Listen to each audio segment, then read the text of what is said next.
Billionaire followed his black maid after work. What he discovered was shocking. Marcus Langford stood at the window of his third-floor study, watching the sun cast long shadows across his manicured lawn. The estate was quieting for the evening, gardeners loading equipment, the chef preparing to leave after setting out his dinner.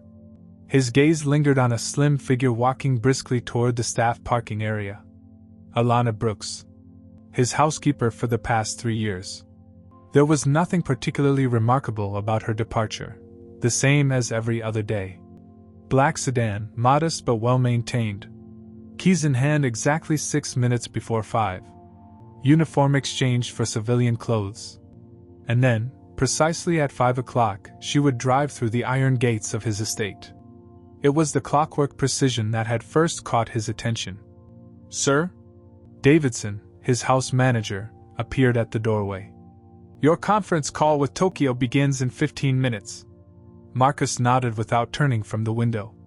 "Davidson, how long has Ms. Brooks worked for us now?" "Just over 3 years, sir." "And how much do we know about her?" Davidson approached cautiously, his posture impeccable as always. "She's 34. Lives alone.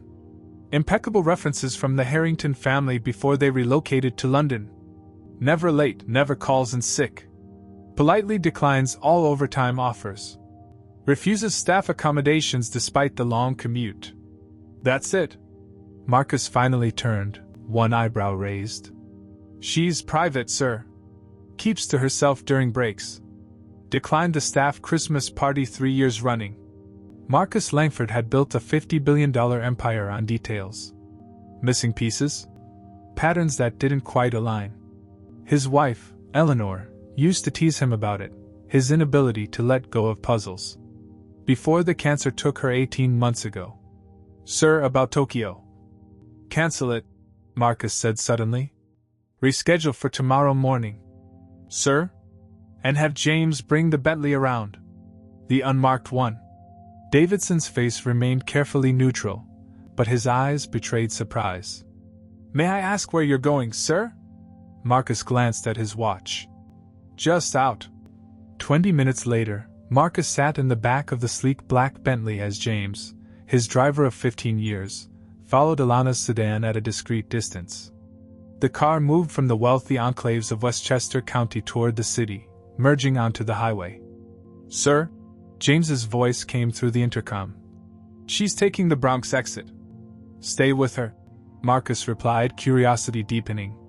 He'd never given much thought to where his staff went after hours. Their lives beyond his estate held little interest, until now. The sedan navigated side streets, moving deeper into a neighborhood where storefronts advertised check-cashing services and buildings wore layers of graffiti like battle scars. "Sir, we're entering an industrial zone," James noted as chain-link fences and warehouses replaced apartment buildings. "Should we continue?" Marcus leaned forward. "Yes." His phone buzzed, Tokyo again. He silenced it without looking. The late afternoon sun glinted off broken windows and rusted metal as they passed a series of abandoned-looking structures. Ahead, Alana's car slowed and turned into a gravel lot beside a windowless brick building. "Stop here," Marcus ordered. "Wait for me." "Sir, this isn't a safe area for someone of your—" "I'm aware, James," he said, reaching for the door. "If I'm not back in 30 minutes, call Davidson." Marcus stepped out, adjusting his cashmere overcoat. He'd exchanged his usual bespoke suit for darker, more casual attire, still worth more than most people's monthly salary, but less conspicuous. He waited until Alana disappeared through a rusted side door before approaching. The building looked abandoned from a distance, but as he drew closer, Marcus noticed subtle signs of life. A new padlock on the door, recently swept concrete near the entrance, the faint hum of electrical equipment. He hesitated at the door, realizing the absurdity of his situation. Marcus Langford, whose net worth exceeded the GDP of small nations, was skulking outside a derelict warehouse, following his housekeeper like some jealous spouse. Eleanor would have laughed herself breathless. The door was unlocked. Against his better judgment, Marcus eased it open. The musty scent of old concrete mingled with something unexpected, cooking spices. Voices murmured from deeper inside. Marcus moved silently down a short hallway, past walls that had once been industrial beige but now wore patches of hasty repairs. His chest tightened. What exactly was he expecting to find? Drug dealing? Some religious cult? The possibilities his mind had conjured during the drive suddenly seemed ridiculous. The hallway opened to a larger space, and Marcus pressed himself against the wall, peering around the corner. What he saw froze him in place. The cavernous room had been divided by hanging sheets and portable room dividers into a makeshift dormitory. Mismatched bunk beds lined the walls, each neatly made with donated-looking blankets and pillows. A television played softly in one corner where two young children sat watching cartoons. Plastic crates were stacked as storage units, each labeled clothes, women S/M, toiletries, school supplies. Near the center of the room, a chalkboard displayed what looked like a class schedule. English, 10 a.m., job applications, 1 p.m., legal aid, Thursdays 3 p.m. A group of women sat at folding tables, some writing in notebooks, others sorting through papers. Their hushed conversations blended Spanish, Haitian Creole, and heavily accented English. And there, moving among them, was Alana, his quiet, efficient housekeeper, but transformed. Gone was the uniform, replaced by jeans and a simple sweater. Gone was the deferential posture, replaced by confident gestures as she distributed papers to the women. Gone was the carefully neutral expression, replaced by warm smiles and focused attention. New ID applications need to be completed by Friday, she was saying. Teresa, your work permit interview is Wednesday, so we'll practice again tomorrow. Marcus stepped back, mind reeling. This was no criminal enterprise. It was a shelter. An underground shelter his housekeeper was apparently running. As he turned to leave, his foot caught a loose piece of metal. The clang echoed through the cavernous space. The room fell silent. Marcus froze, heart pounding. He could hear footsteps approaching, Alana's voice, now sharp with alarm. Hello? Who's there? His mind raced. He could leave, rush back to the car and pretend this never happened. But the footsteps were getting closer. Making a split-second decision, Marcus stepped into the open, composing his face into an expression of casual surprise. Alana rounded the corner and stopped quiet, color draining from her face. For a long moment, they stared at each other, employer and employee, billionaire and housekeeper, the familiar roles suddenly, irreversibly altered. Mr. Langford, she finally managed, her voice barely above a whisper. What are you doing here? Behind her, Marcus could see the women gathering, expressions wary and frightened. One hurriedly ushered the children behind a partition. I was meeting with a potential property investment group nearby. He lied smoothly. Thought I recognized your car. He gestured vaguely. I was curious. Alana's eyes narrowed, clearly not believing him. This is a private facility, sir. I can see that. Marcus glanced around, maintaining his facade of mild interest. Your project? Her shoulders straightened almost imperceptibly. Yes. A younger woman appeared at Alana's side, whispering urgently in Spanish. Marcus caught fragments, questions about police, about being reported. Tell them they're safe, Marcus said in flawless Spanish, surprising both women. I'm just leaving. Alana's expression hardened. Sir, with all due respect, I'd appreciate if you... We'll discuss this tomorrow. Marcus interrupted, suddenly needing air, space to process what he'd seen. During work hours. He turned and walked out, feeling Alana's eyes burning into his back. Outside, the sky had darkened to deep blue. James stood beside the Bentley, relief washing over his face when Marcus emerged. Back to the estate, Marcus ordered, sliding into the leather seat. As the car pulled away, he looked back at the crumbling warehouse. Inside that decaying industrial shell, his housekeeper, the woman who silently refreshed his coffee and disappeared from rooms when he entered, was leading a double life. And Marcus Langford, who prided himself on knowing everything worth knowing, had been completely unaware.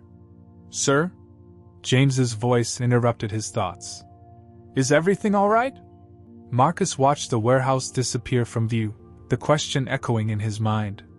Was everything all right? No. Something told him nothing would be the same after today. I'm not sure, he answered honestly. I'm not sure at all. Sleep eluded Marcus that night. The image of Alana, confident, purposeful, transformed, kept replaying in his mind. By dawn, he made a decision. Get me everything on the warehouse at 1682 Harmon Street, he instructed his assistant over breakfast. Property records, code violations, utility bills. And have Wilson meet me in the study.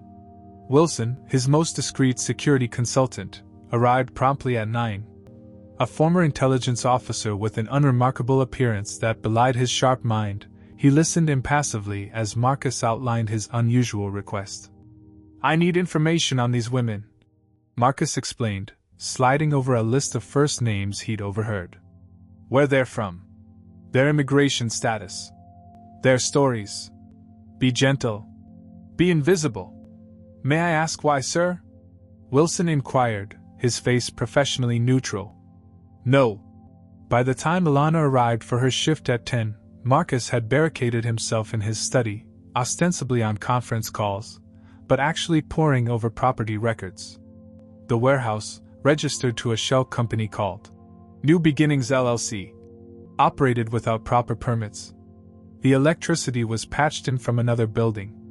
Wilson's preliminary report indicated most residents were undocumented immigrants, some trafficking victims, others escaping domestic violence. At precisely 3 o'clock, Marcus sent for Alana. She entered his study with her usual quiet efficiency, but her eyes held a new wariness. Sir, about yesterday. How many women are staying there? Marcus interrupted. Alana's posture stiffened. 11 women. 4 children. And you fund this operation, how? A beat of silence. Then, my salary. Church donations. Food banks. Sometimes former residents who found stability send money. Marcus tapped his pen against the desk. And all this on $55,000 a year? We manage, she said simply. Why no official permits? No proper nonprofit status? Alana's eyes flashed. Because half these women are undocumented. They've escaped situations where contacting authorities would mean deportation. Or worse. And the building? Not exactly up to code. It's what we can afford. Her voice remained level, but her hands tightened at her sides. We've made it safe enough. Marcus stood abruptly, walking to the window. You realize I could report this. Building codes exist for a reason. Yes, she replied, her voice suddenly softer. But I hope you won't. He turned, studying her face. Gone was the deferential housekeeper. Before him stood a woman of surprising complexity and conviction. How did this begin? He asked. I met Teresa, the young woman from Guatemala, at a bus stop 3 years ago. She was pregnant, lost, couldn't speak English. Her employer had her passport. Alana's voice hardened. I let her stay with me. Then came Marisol. Then Yasmin. My apartment got too small. And you found the warehouse. She nodded. We live quietly. Ask for nothing. Help each other. Why work here? With your leadership abilities you could. I needed stable income. Predictable hours. A pause. And I researched you before accepting the position. Marcus raised an eyebrow. Research me? Your companies. Your investments. Her eyes met his directly. I thought someone with your resources might eventually help, if they knew. The implication stunned him. You've worked for me for 3 years waiting for what? The right moment to ask for a donation? No. Alana shook her head.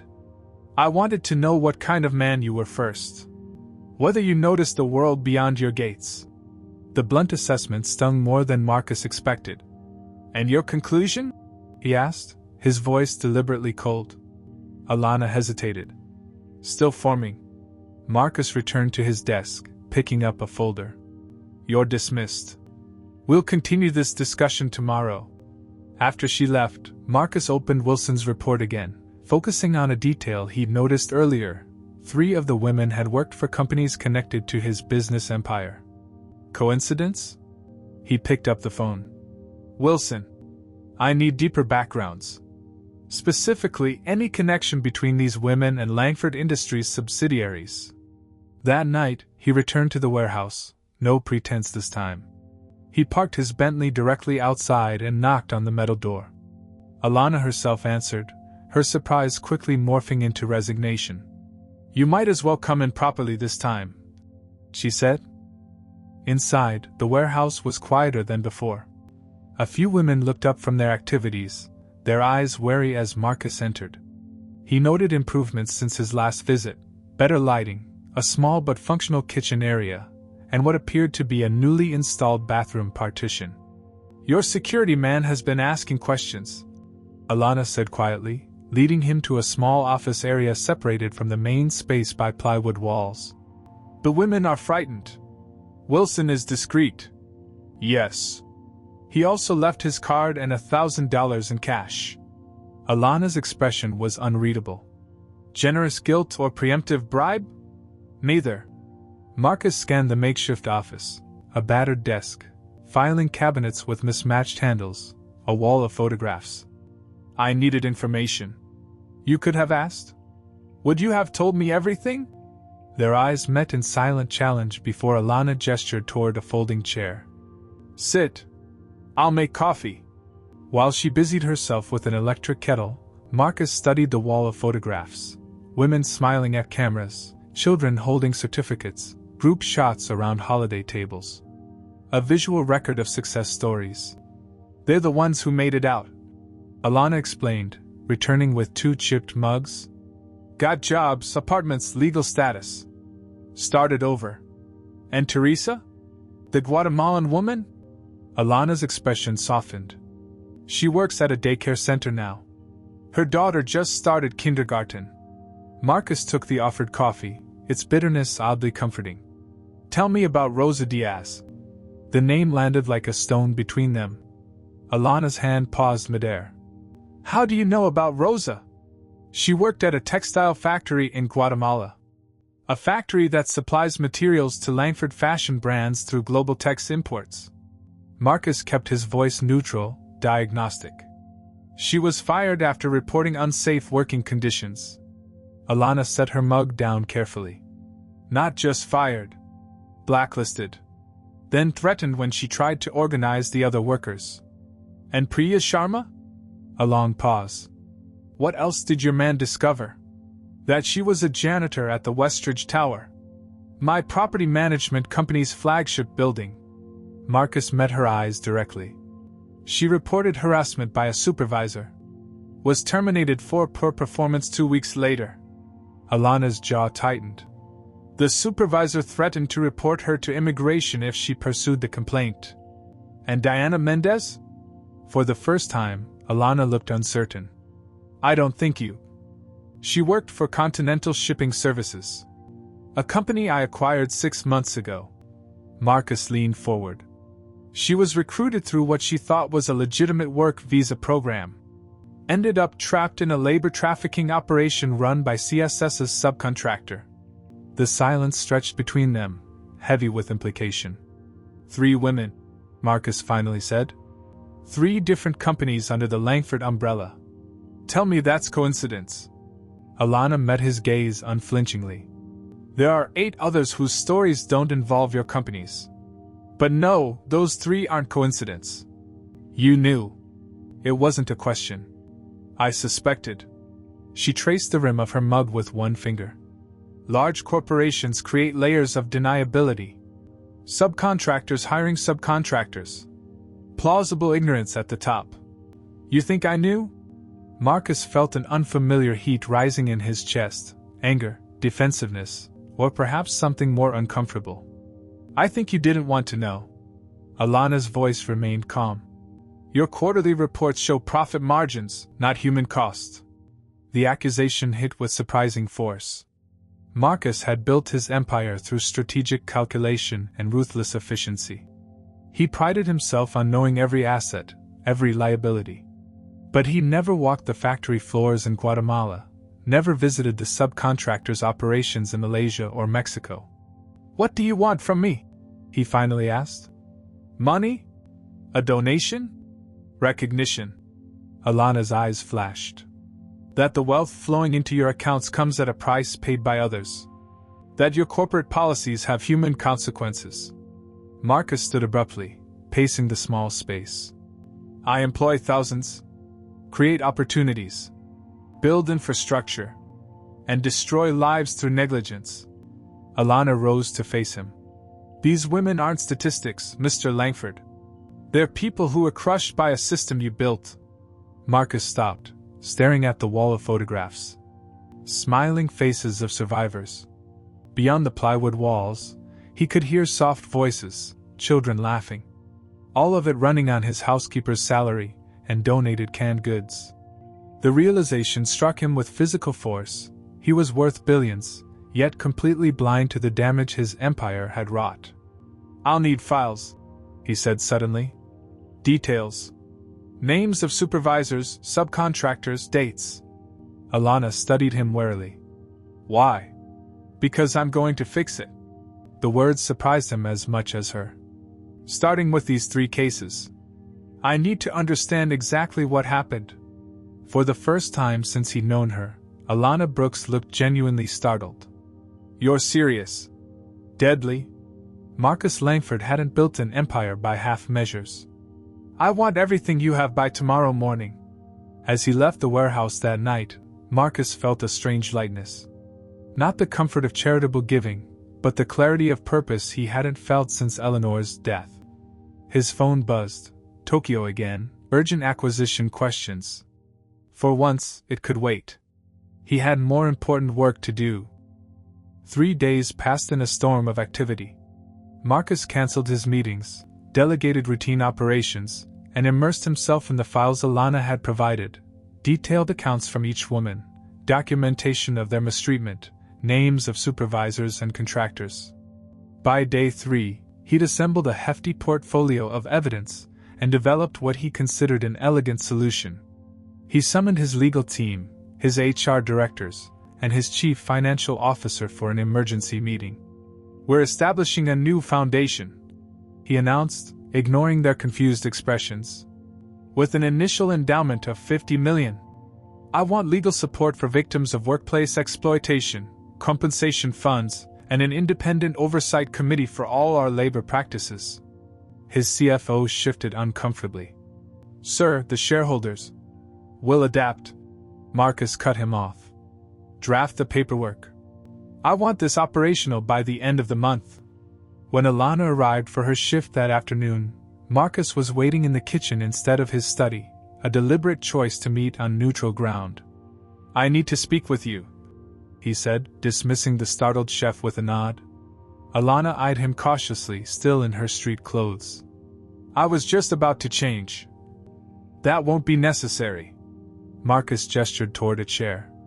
"Please." He pushed a folder across the granite countertop. "I'm establishing a foundation.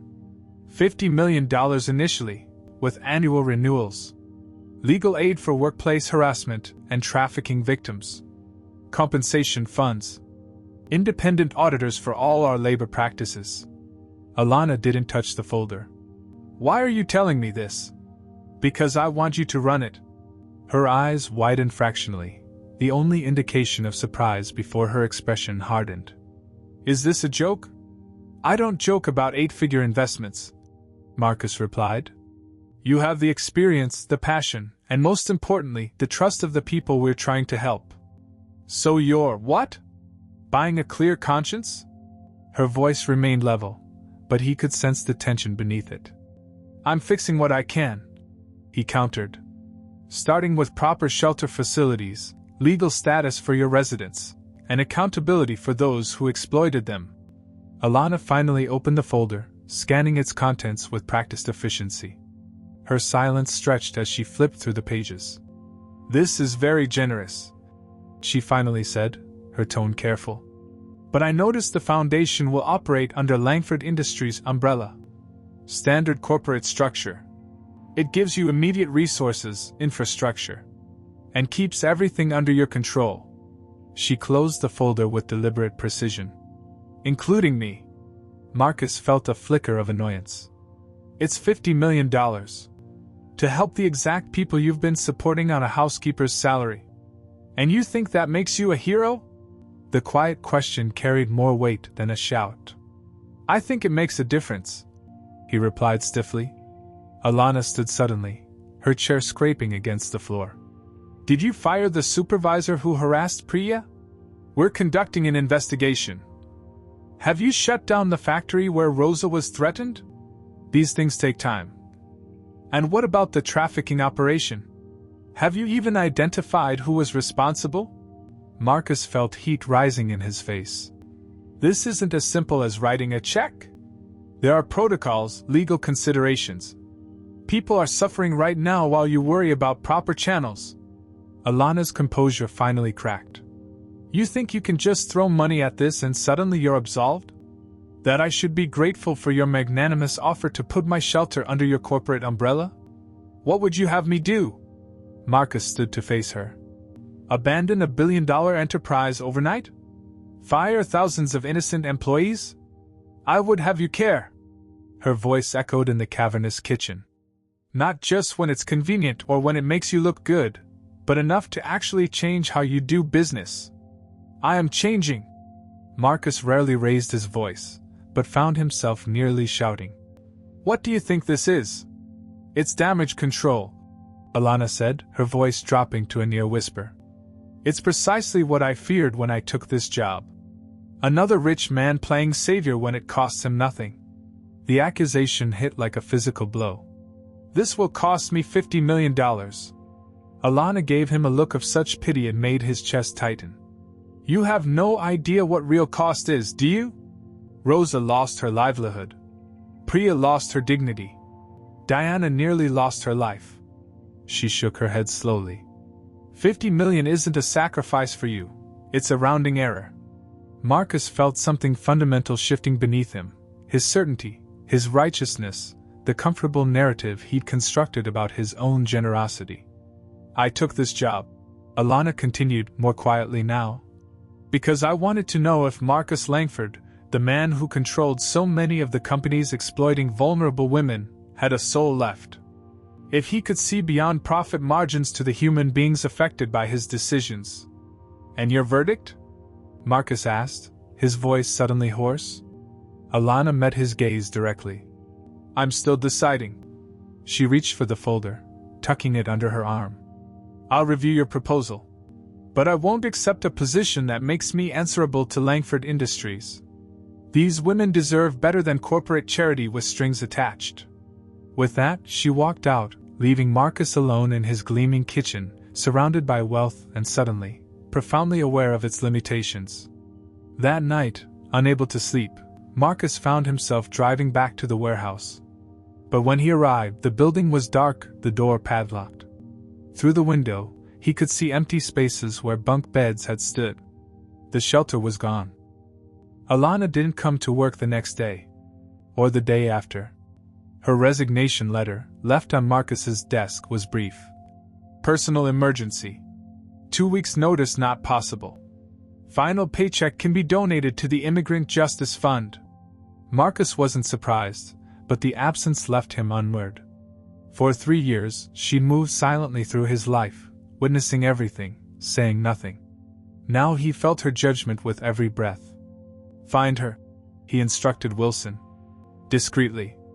3 days later, Wilson delivered an address, a modest apartment in Queens. Marcus went alone, no driver, in his least conspicuous vehicle. Alana didn't look surprised when she opened the door. How did you find me? Same way I find anyone. He glanced past her to the small living room, where 2 of the women from the shelter were sorting clothing. May I come in? She hesitated, then stepped aside. The apartment was cramped but meticulously organized, clearly a temporary arrangement. We had to move, she explained, leading him to a tiny kitchen where they could speak privately. Your man's questions made some of the women nervous. We scattered to different safe houses until we determine our next steps. I have a proposition. Marcus placed a thick envelope on the counter. Not a foundation. Not under Langford Industries. Alana eyed it warily. What then? Real estate deed. Corner of Lexington and 43rd. Former community center closed for renovations. Building's yours. Independent nonprofit, registered today. Startup funding in a blind trust. No corporate strings. She opened the envelope slowly. And the conditions? 1, Marcus said. You hire a building inspector. That warehouse wasn't safe. She almost smiled. And? That's it. Alana's eyes narrowed with suspicion. Why the change? Marcus considered the question carefully. Because you were right. But I'm right too. We need immediate action and systemic change. He pulled out his phone, opening his email. I've fired 3 executives and 14 managers at Continental Shipping. Terminated all contracts with the labor recruiter that trafficked Diana. There's a federal investigation pending. He scrolled to the next message. The Westridge Towers supervisor who harassed Priya is gone. Legal is arranging her work visa. Another swipe. The Guatemalan factory is under new management. Wages doubled. Safety standards enforced. Alana stared at him. All this in a week? I didn't build an empire by moving slowly once I see the path. Marcus put his phone away. This is just the beginning. I'm establishing an independent oversight committee for all Langford subsidiaries. Full audit powers. Unannounced site visits. Worker representation. Why? The question was simple but carried the weight of her entire assessment of him. Marcus thought of Eleanor, of the emptiness of his pristine estate, of the strange peace he'd felt in that ramshackle warehouse watching people help each other survive. Because wealth without purpose is poverty, he said finally. Because I've been blind, and now I see a fraction of the damage I've allowed. Because these are human lives, not line items. They stood in silence, the distant sounds of the city filtering through the thin walls, a universe away from his protected world. I still want you to run it, Marcus said. The center. The oversight committee. Whatever you think will actually help. Alana studied his face, searching for the truth. And if I say no, then I'll find someone else. This happens with or without you. He gestured toward the living room. But those women trust you. And I'm starting to see why. She picked up the property deed, fingers tracing the address. I need autonomy. Complete independence. It's yours. And access. Direct line to you when corporate barriers appear. Already programmed my private number in your phone. Alana almost smiled. You searched my phone? Wilson did. Marcus shrugged unapologetically. Old habits. For the first time since he'd known her, Alana Brooks laughed, a genuine sound that transformed her face. You're impossible. But learning, he countered. She considered him a moment longer, then extended her hand. We start with the 3 cases you've addressed. Then audit the entire supply chain. By the time we're done, Langford Industries will either be the most ethical corporation in America. Or it won't exist. Her grip was firm. And that's not a threat. It's a promise. Marcus shook her hand, feeling a weight lifting he hadn't known he carried. I wouldn't have it any other way. 1 year later, Marcus Langford stood on the sidewalk, watching as the last touches were applied to the mural spanning the brick facade of the New Beginnings Community Center. The artist, a former resident named Yasmin, balanced on a scaffold, her brushstrokes confident as she added detail to the central image, a woman holding keys above an open door. What do you think? Alana asked, appearing beside him. Gone was the housekeeper's uniform, replaced by the practical business attire of an executive director. The past year had transformed her, not just in appearance but in presence. She carried herself with the authority of someone who knew her worth. It's perfect, Marcus replied honestly. She has talent. Graduated from art school last month. Already has 3 commissions. Alana smiled proudly. One from your corporate headquarters, I hear. The lobby needed something with actual meaning. Inside, the community center hummed with activity. The former warehouse residents had been the first to benefit from the center's programs. But now dozens more came daily, for legal assistance, job training, language classes, childcare. What had begun as an emergency shelter had evolved into something far more powerful, a pathway to stability. Marcus followed Alana through the bright, open spaces, so different from the makeshift partitions of the warehouse. Children played in a colorful daycare area while their mothers attended classes or met with immigration attorneys. A computer lab hosted resume workshops. A commercial kitchen served nutritious meals while training future chefs. Rosa's starting culinary school next month, Alana noted as they passed the kitchen. Full scholarship. And Priya? Leading our Know Your Rights workshops. She's quite the advocate now. Alana gestured toward a classroom where a confident young woman was addressing a group. Diana's working with the FBI task force on trafficking. Her testimony has already led to 3 major arrests. Marcus nodded, feeling a complex mix of pride and lingering guilt. And Teresa? Assistant manager at the daycare center. Her daughter's thriving in 1st grade. Alana paused, watching his reaction. She still asks about you. Says you have kind eyes beneath all that. What was her phrase? Rich man seriousness. Marcus laughed despite himself. Smart kid. They reached Alana's office, simple but elegant, walls covered with photos of success stories and community events.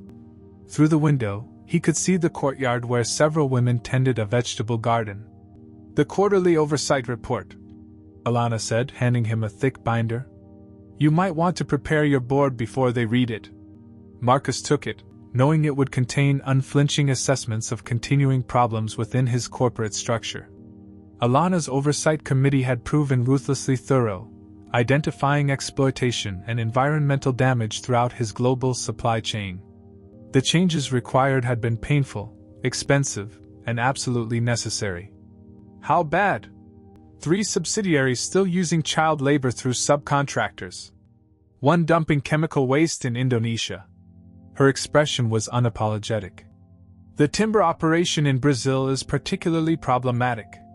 I'll handle it. I know you will. For the first time, there was real trust in her eyes. The past year had been the most challenging of Marcus's professional life. Profits had temporarily plunged. Shareholders had revolted. Executives had resigned in protest. But slowly, something remarkable had happened. As working conditions improved, so did productivity. As environmental practices became sustainable, regulatory costs decreased. The Langford brand, once associated solely with luxury, had become synonymous with ethical business practices. More importantly, Marcus had discovered something money couldn't buy: purpose. There's something else, Alana said, reaching into her desk drawer. She handed him a small, wrapped package. From all of us. Marcus unwrapped it carefully to find a framed photograph. The entire staff and residents of the center, gathered on the front steps. In the corner, someone had written a single line. Compassion is the first form of justice. His throat tightened unexpectedly. We're having a small celebration tonight, Alana continued. 1st anniversary of the center. Nothing fancy. The women wanted to cook. Some stories, some music. A pause. You should come. A year ago, such an invitation would have seemed incomprehensible, the billionaire mingling with the very people his corporate empire had harmed. Now, it felt like the only place he wanted to be. I'd be honored. Later that evening, Marcus sat at a folding table in the community room, surrounded by a tapestry of lives he once would have overlooked. Teresa's daughter showed him her school artwork. Rosa insisted he try 3 different dishes. Diana introduced him to her fiancé. Across the room, Alana watched with quiet satisfaction as the man who had once followed her out of curiosity now walked confidently among the community she had built, no longer an outsider, but not quite an insider either. Something in between. Something new. When the music started, Marcus found himself near the mural, studying the inscription beneath it. A small hand tugged at his sleeve. Teresa's daughter. "Miss Alana says you're the one who gave us the keys," the child said solemnly, pointing to the central image. Marcus knelt to her level. "No, your Miss Alana always had the keys. I just helped her find a better door." The girl considered this with the serious contemplation only children can muster. "Well, thank you for the door, then." As she skipped away, Marcus stood, a smile playing at his lips. Through the window, he could see the last light of day illuminating the mural, the woman with the upraised keys, standing tall against the darkening sky. Not charity. Access. Not guilt. Purpose. Not savior. Ally. It was enough. It was everything.